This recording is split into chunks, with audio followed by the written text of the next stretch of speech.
빌립보서 1장 3절에서 11절까지의 말씀을 저와 여러분이 한 절씩 교독하겠습니다. 제가 한 절, 여러분이 한 절 그렇게 교독하겠습니다.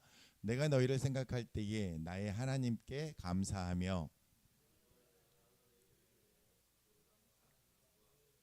너희가 첫날부터 이제까지 복음을 위한 일에 참여하고 있기 때문이라.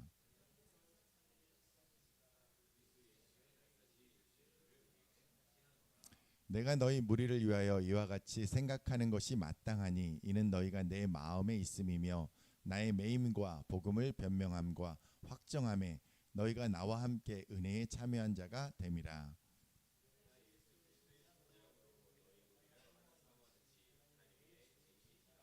내가 기도하노라 너희 사랑을 지식과 모든 총명으로 점점 더 풍성하게 하사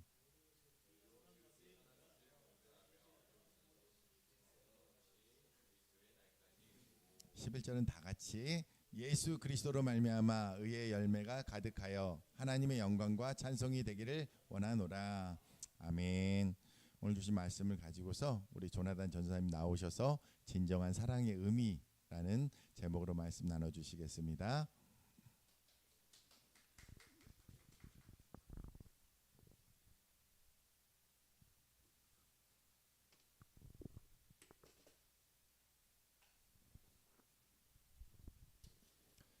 네, 다들 반갑습니다. 네, 그러면 저랑 같이 오늘도 재밌는 말씀을 함께 살펴보기 원합니다. 살펴보기 앞서서 제가 여러분에게 질문 하나 드리겠습니다. 여러분, 내 사랑하는 사람 또는 가족과 친구들에게 선물을 주고받을 때가 우리는 있습니다. 그때가 언제일까요?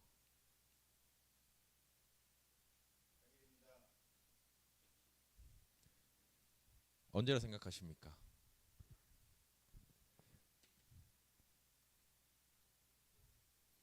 아마 여기 있는 우리 친구들이 제가 봤을 때 어린이날이라고 생각할 수도 있을 것 같아요. 그렇죠? 하지만 우리가 대표적으로 선물을 주고받을 때는 앞에 보이는 것처럼 우리 뒤에 이제 흐리게 트리가 보이죠? 크리스마스 데이입니다. 우리는 크리스마스에 가족들에게, 친구들에게, 그리고 내가 사랑하는 그 연인들과 함께 선물을 주고받습니다. 물론 크리스마스가 예수님이 탄생일이기 때문에 그날을 기념하고 축하하기도 합니다. 여러분 혹시 오 헨리라는 사람을 아십니까? 여러분 그러면 마지막 입새 이야기 한 번쯤은 다들 들어보셨죠? 그 이야기를 쓴 사람이 오 헨리라는 사람입니다. 오늘은 이 사람이 쓴 마지막 입새를 소개하지 않고 다른 이야기를 소개하려고 합니다. 크리스마스에 일어나는 두 부부의 이야기입니다. 네, 이들은 한 달에 쓸 수 있는 돈이 단돈 20달러밖에 없었습니다. 20달러는 한국 돈으로 지금 환율을 해보면 3만 원도 안 되는 그런 작은 돈이었습니다. 이들의 형편은 결코 부유하지 않았던 것입니다. 자, 크리스마스 날 아내는 자신이 사랑하는 그 남편에게 선물을 하고 싶었습니다.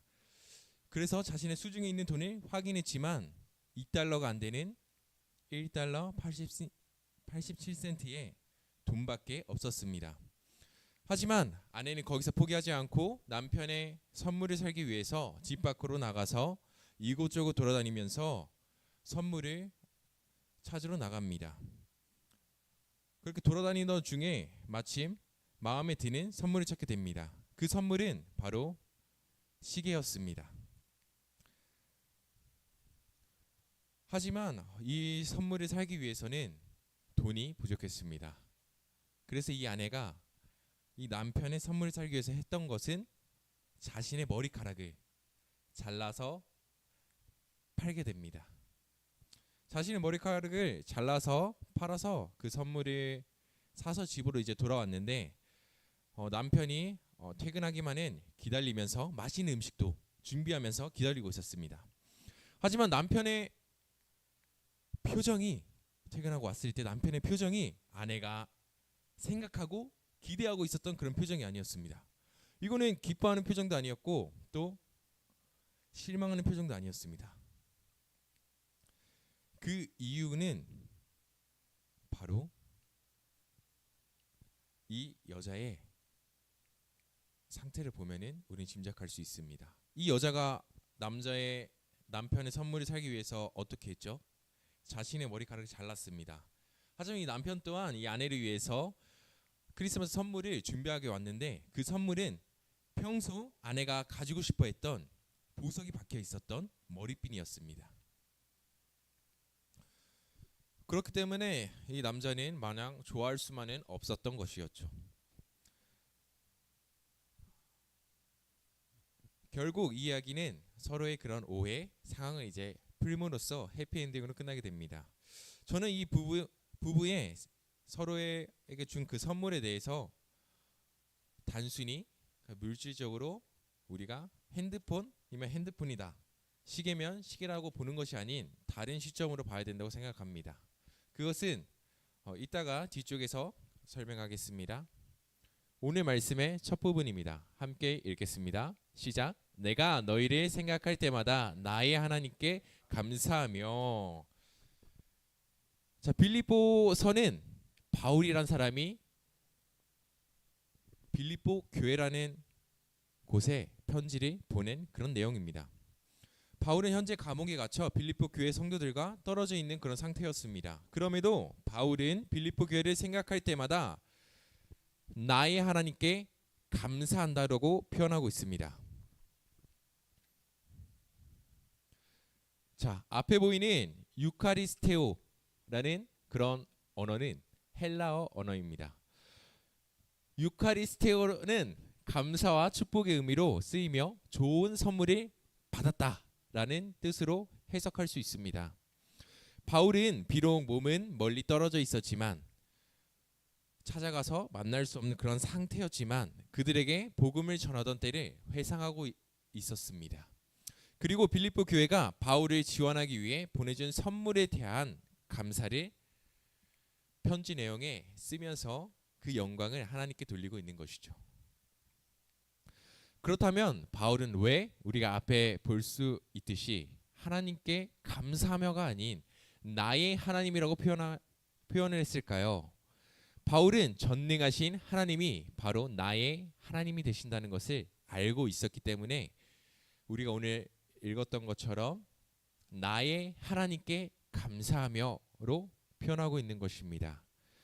그리고 바울의 이러한 진정한 감사는 어떤 상황 속에서도 어려움과 고통을 참으며 기쁨으로 복음 전파의 사역을 감당할 수 있도록 인도하신 하나님의 은혜와 빌립보 교회 교인들이 자신에게 베푼 친절 그리고 그것에 기쁘고 건강한 기억들에 의거해서 바울은 이야기하고 있는 것이죠.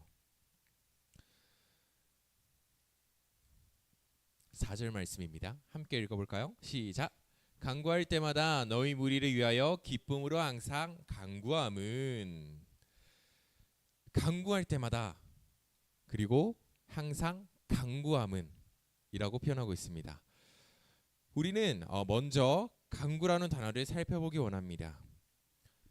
성경에서 간구라는 단어는 부족한 것을 채워달라는 등의 구체적인 상황에서 드러나는 간절한 기도를 의미합니다. 요구, 간청 등과 같은 강한 의미를 가지고 있는 것이죠. 자, 예를 들어서 어려운 단어 하나 더 살펴보기 원합니다. 자, 앞에 보이는 푸르슈케라는 이 푸르슈케라는 의미는 우리가 흔히 사용하는 그 기도의 의미로 사용이 됩니다.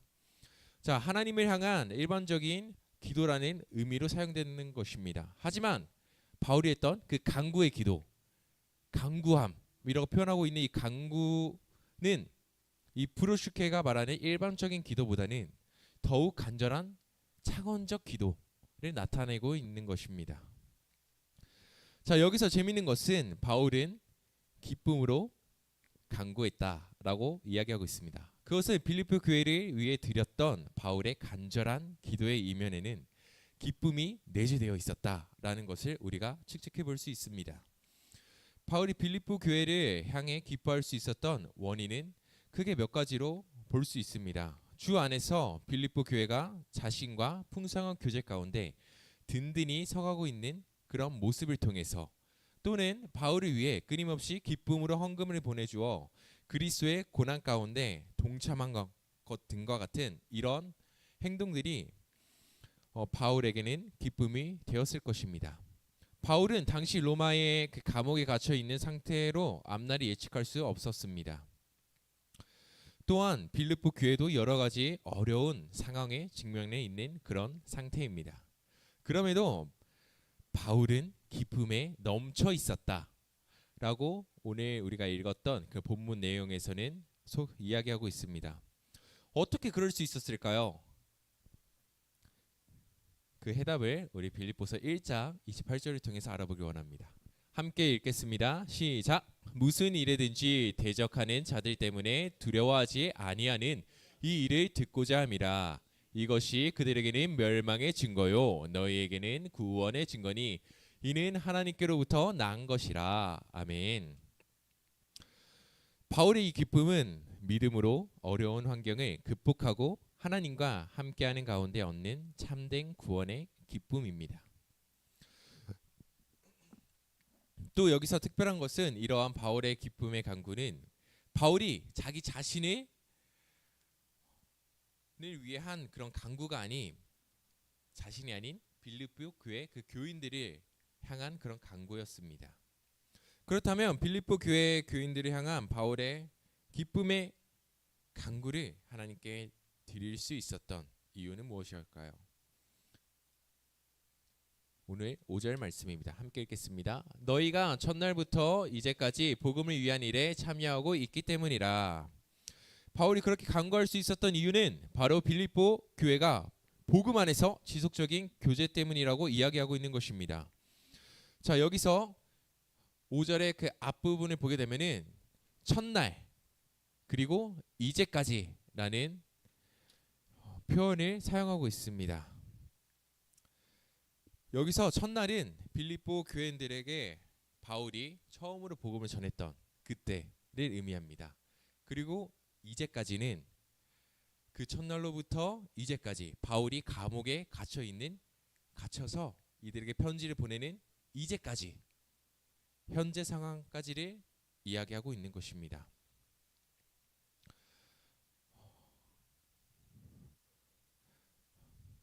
즉 복음의 그런 교제가 여전히 끊이지 않고 이어져 왔다는 것입니다. 자, 여기서 말하는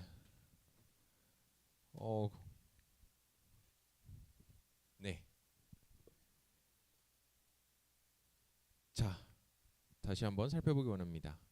자, 빌립보 교인들이 복음을 받아들여 첫날부터 이 말씀이 기록된 시절, 바울이 지금 현재까지를 의미한다고 방금 이야기했습니다. 또 여기서 말하는 그런 숨겨진 의미로 교제라는 의미가 숨겨져 있습니다. 자, 오늘 본문 말씀 속에서 말하는 그 교제에는 어떤 그 내용이 숨겨져 있는지 우리 실제 말씀 함께 읽겠습니다. 시작. 내가 너희 무리를 위하여 이와 같이 생각하는 것이 마땅하니 이는 너희가 내 마음에 있음이며 나의 맹인과 복음을 변명함과 확정함에 너희가 다 나와 함께 은혜에 참여한 자가 됨이라. 아멘. 오늘 본문에서 이야기하고 있는 교제는 단순한 교제로 우리가 보면 안 됩니다. 예수 그리스도의 죽음과 부활의 영광에 참여하는 구원받은 성도들 상호 간에 이루어지는 교제를 말하고 있습니다. 이 교제는 함께 그리스도를 본받는 데서 이루어지는 그런 교제입니다. 우리는 이것을 기억하고 단순한 교제가 아니라는 것을 우리는 생각하고 있어야 됩니다. 자, 6절 말씀입니다. 함께 읽겠습니다. 시작. 너희 안에서 착한 일을 시작하는 이가 그리스도 예수의 날까지 이루실 줄을 우리는 확신하노라. 바울은 모든 일의 주체를 하나님이라고 말함으로써 하나님의 주권을 강조하고 있는 구절입니다. 또한 바울은 그 일이 신실하신 하나님의 행하신 일이기 때문에 그가 친히 그리스도의 날에 완성하실 것이라는 확신을 가지고 있는 것이죠. 자, 그리스도 예수의 날에 우리가 한번 초점을 맞추기 원합니다. 성경 가운데서는 오늘 표현된 그리스도 예수의 날이 다른 말로 표현하고 있습니다. 자, 데살로니가 전서 같은 경우에서는 그날이라고 표현하고 있고, 고린도전서 5장에서는 주 예수의 날이라고 이야기하고 있습니다. 자, 고린도후서 5장에서 9절에서 5장 9절에서 10절 내용입니다. 우리 함께 읽어볼까요? 시작. 그런즉 우리는 몸으로 있든지 떠나든지 주를 기쁘게 하는 자가 되기를 힘쓰노라. 이는 우리가 다 반드시 그리스도의 심판대 앞에 나타나게 되어 각각 선악간에 그 몸으로 행한 것을 따라 받으려 함이라. 아멘. 자, 이날은 그리스도의 재림의 날로 의와 불의를 최종적으로 심판하실 날을 말하고 있습니다. 이때 그리스도께서 영광 중에 재림하셔서 성도들을 구원으로 인도하시고 세상에 대하여 심판을 행하실 것이다 라는 의미가 숨겨져 있습니다.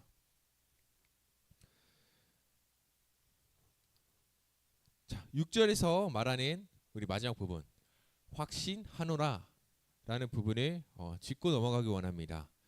여기서 말하는 이 확신은 복음을 전파하게 하시는 분도 하나님, 그리고 그 일을 실질적으로 이루어 가시는 분도 하나님이라는 것에 대한 바울의 고백입니다. 자, 8절 말씀입니다. 함께 읽겠습니다. 시작. 내가 예수 그리스도의 심정으로 너희 무리를 얼마나 사모하는 하나님이 내 증인이시니라. 바울은 자신이 빌립보 교회 교인들을 얼마나 사랑하는지를 8절 말씀을 통해서 나타나고 있습니다. 자, 여러분, 심장은 우리에게 어떤 역할을 합니까? 우리의 몸속에서 심장은 어떤 역할이고 그 중요성을 우리 몸 안에 있는 그런 장기들이 이제 했을 때 저에게 물어본다면 저는 이렇게 말할 것 같습니다. 자, 심장은 우리 몸속에 있어서 있는 그 장기 중에서 제일 중요한 역할을 하는 그런 빠져서는 안 되는, 무조건 있어야 되는 그런 역할을 하는 장기라고 말입니다.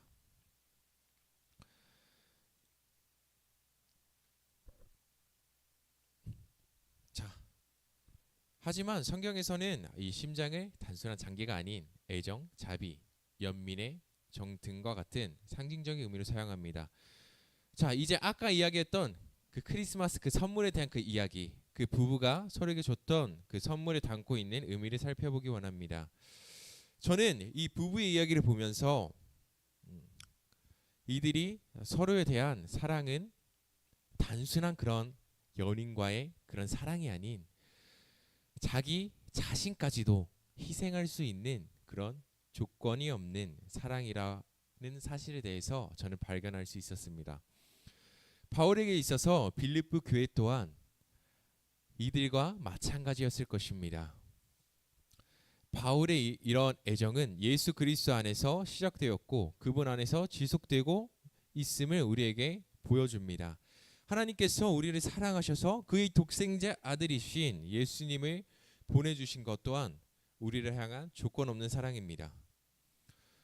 빌립보 교회를 향한 바울의 조건 없는 사랑을 통해 우리는 바울이 얼마나 빌립보 교회 교인들에게 애착이 있는지, 애정을 갖고 있었는지 우리는 살펴볼 수 있습니다.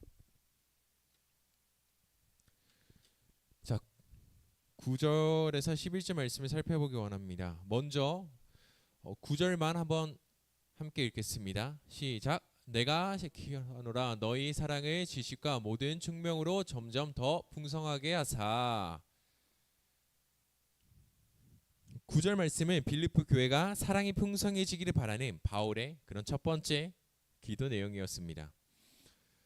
바울이 말하는 사랑은 조건이 없는 사랑입니다. 즉, 그 크리스마스에 그 부부가 서로에게 했던 그런 사랑, 또 하나님께서 우리를 위해서 그의 아들을 보내주신 조건 없는 그 사랑과 같은 것이죠. 즉, 이 사랑은 전적으로 하나님의 사랑이며 하나님께 의존된 사랑이며 하나님으로부터 내려온 사랑입니다. 또한 이 사랑은 타인이 자기 자신, 즉 내게 유익을 주지 않아도 사랑하는 무조건 사랑입니다. 타인의 유익을 위해 헌신하는 조건 없는 사랑인 것이죠. 바울은 빌립보 교인들에게 예수님이 그랬던 것처럼 그들 또한 그 사랑으로 더욱 풍성하여 그들이 그리스도의 사랑의 충만함에 이르도록 권면하고 있는 것입니다. 자, 10절 말씀입니다. 함께 읽겠습니다. 시작. 너희로 지극히 선한 것을 분별하며 또 진실하여 허물 없이 그리스도의 날까지 이르고. 9절에 이어서 10절은 빌립보 성도들이 선한 것을 분별하고 진실하여 허물 없이 그리스도의 재림을 맞이하게 되기를 바라는 바울의 두 번째 간절한 기도의 내용입니다. 바울은 빌립보 교인들이 지식과 총명을 경비한 사랑을 가져 지극히 선한 것이 무엇인지를 분별해 올바른 선택을 하기를 기도하고 있는 것입니다. 우리 또한 마찬가지입니다. 우리가 살아가고 있는 이 세상을 살아갈 때 너무나도 그 악한 것들에 인해서 우린 넘어지고 할 때가 너무나 많습니다.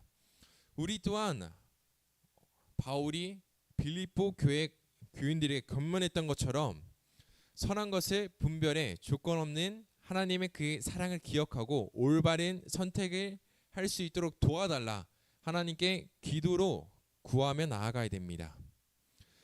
자, 마지막 11절 말씀입니다. 함께 읽겠습니다.